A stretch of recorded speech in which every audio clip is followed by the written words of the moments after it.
ஏழை மக்கள், வீடே இல்லாக்கின்ற மக்கள், வீடே கிடையாது, இல்ல குடிசையில் இருக்காங்க, அவர்களுக்கு அற்புதமான காங்கிரீட் வீடு பல லட்சம் மதிப்பில் கட்டி கொடுக்கப்படும். தாழ்த்தப்பட்ட மக்கள், அந்த தாழ்த்தப்பட்ட மக்கள் அவளுக்கு குடிசையில் இருந்தா காங்கிரீட் வீடு அற்புதமாக இல்ல, வீட்டு மனையே இல்ல, அரசாங்கமே இந்த ஏழை தொழிலாளிகளுக்கும் தாழ்த்தப்பட்ட மக்களுக்கும் நிலம் இல்லாதவருக்கு நிலம் வாங்கி அற்புதமான காங்கிரீட் வீடு கட்டி கொடுக்கப்படும். நம்முடைய சகோதரிகள் உரிய நேரத்தில் வேலைக்கு போகணும், பணி முடிஞ்ச பிறகு வீடு திரும்பணும். அதற்காக அம்மா இருசக்கர வாகனம் வாங்கி கொடுக்க அம்மா அறிவிச்சாங்க. அம்மா மறைஞ்சிட்டாங்க.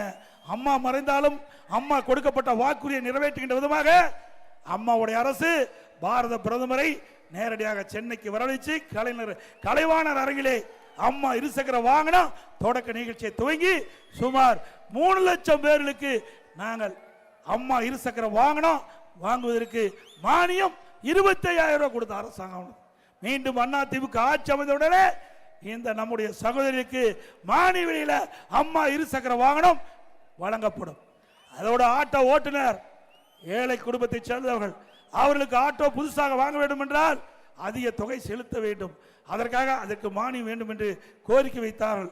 அவருடைய கோரிக்கை ஏற்று அனைத்து இந்திய அண்ணா திராவிட முன்னேற்ற கழகம் அமைந்தவுடன் இன்றைக்கு அந்த ஆட்டோ சங்க கூட்டுறதில் அந்த ஆட்டோ சங்க நிர்வாகத்திலே உறுப்பினராக இடம்பெற்றவர்கள், அந்த சங்கத்தில் உறுப்பினராக இடம்பெற்றவர்கள் புதிதாக ஆட்டோ வாங்கினா 75,000 ரூபாய் ஒவ்வொரு ஆட்டோவுக்கு வழங்கப்படும். அதிமுக அமைச்சவுடன்